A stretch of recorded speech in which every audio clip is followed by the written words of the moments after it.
Okay, so we are taking this truck down to Texas tomorrow. So I wanted to show you guys, since I used to run power only Hotshot, or as you guys call it, RV transport. We went and got the cheapest plywood that I could get because I could have got the nice stuff. I really didn't care, but I did get the 4x4s really nice. What we're gonna end up doing today is taking back here and actually building a bed. And I'm also gonna show you these. I'm gonna make some modifications too. So I got some stuff for that. And then I also got some stuff for up here for a laptop mount. So I'm gonna be going over that. But the first thing I wanna do is build a bed back here. Now, I had one before. I took out the back seats to do it. In this case, I would like to keep the back seats. So what I'm gonna end up doing is doing some measurements. I think I'm gonna have it sitting on the seats and then the 4x4 mounts down.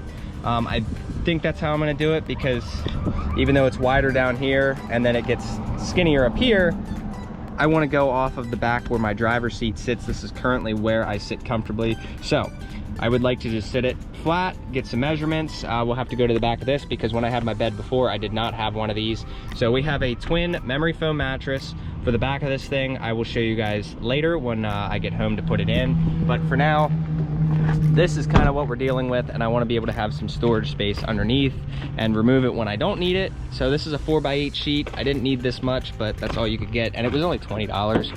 I'm going to show you the new setup and how to build it and go from there. And I want it to be completely removable because of kids, obviously. So 3 kids. Let's get into it.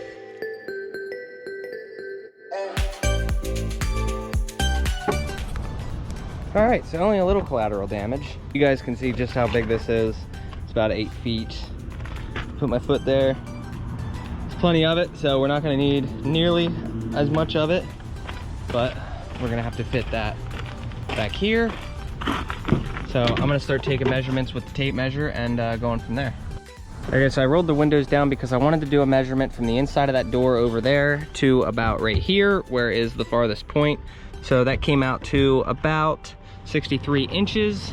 So I'm gonna start with that, and that should be plenty. Here's about where we got our line cut. So what I did was marked at 63 on both sides, took a straight piece of wood, marked across, make sure it's all even. So the reason I'm going with 63 inches is because even if there's a little bit of overhang, like I'll make it a little bit shorter, because right here's the worst point, but I think it's gonna be down here. So 63, 64 inches should be about perfect. So, but that's just me on the 3rd gen. If you wanted to go higher, like you could set it on top of the door there, but you can see how much higher of a slant this comes. You'll have to cut it shorter from back here than you would if you want to keep these back seats. So, and if you put these back seats up, you're gonna lose a lot more space because now you're gonna have to cut it a lot thinner as well. So most of you guys want to take this out. I don't. There's more than enough sleeping space in here. Just that twin mattress is definitely going to be pushing out a lot more, as it always did with back here. Like you'd come out here and it'd be here, you'd have to slam the door on it. So all right, now this is where them utility beds come in handy, but unfortunately I'm a little full. So wait till my buddy gets back over here. We're going to cut this so that it doesn't like fall stupid, and go from there. So and then we'll have to measure front to back. All right, so we got the first cut. I cut 1 inch more, so that way if it comes out, I cut about 64 inches from side to side. So now I need to measure from like this distance. So I'll probably do, see now here's where it can get tricky. I'll probably do to the back of this. I think that's what I'm gonna do. I'm gonna end up measuring from the back of this to like over here, which will give me just a little bit on top of here, but we'll yeah, this should work out pretty good. And then eventually we're gonna start making some stands here, so supports. So let's get to doing that. Okay, so from front to back it came out to about 25, 26 inches. So I'm just gonna cut 26 inches. Obviously we are 48 inches, that's 4 feet, so we don't want that. So we just want just enough. Where are we? What did I say? 25 inches. So we need just about to here. And if we did 24, that would have been perfect, because then we could have made 2 of them, but that's not the plan here, and I'm not worried about it. So you can make 2 beds out of these. That's kind of sweet. And then we're gonna use that for footing when we cut up the 4x4. So All right, so before I cut this, I also noticed there's a big wad of glue in here. So I'm glad that I picked this side to get rid of. So we're gonna do 25 inches from this line right here. I have since marked the X so I don't get confused and, you know, cut off too much, but there you go. So we're gonna, this is my setup. Got a clamp over here, clamp over there, and then the side that hits the ground is going to, it's gonna hit the ground and we're not gonna use.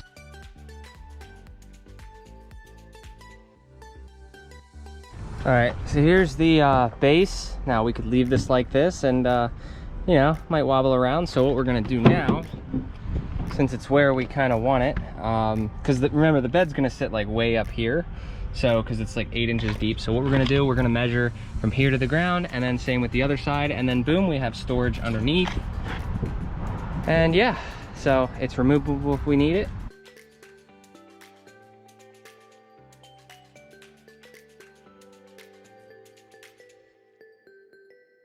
All right, so we got our two 14-inch sections. I'm gonna go screw these in, see how they sit. All right, so this is how we got it set up. I'm gonna get home, I'm gonna put in the mattress on top of this, see how it fits and everything. I'm a little concerned with this to this ratio, but we will see. So other than that, yeah, I will show you the rest of that later. Okay, so I'm gonna record this before I finish the bed, but I'm gonna put this after, so that's why this is empty right now, even though probably when you're watching this, the bed's already here. So what I'm gonna do is I'm gonna end up taking this down because I went and grabbed Velcro strips, okay? So we got, this is about 8 inches worth each one. So, and we got 32 inches of these. So what I'm gonna end up doing is I'm gonna use a few of these on my laptop and a few of these on the back window there. So I'm gonna jump to the other side. We're gonna get the laptop mounted up, and I'm gonna show you how I've been running the laptop in the truck. Okay, so this is how I kind of want it to sit. So I'm gonna end up getting all of, let me see. Okay, so you guys can see that this is kind of how I want it to sit. This is where I do all of my work when I'm doing mobile stuff. And actually I'll even be doing this when we open the shop up.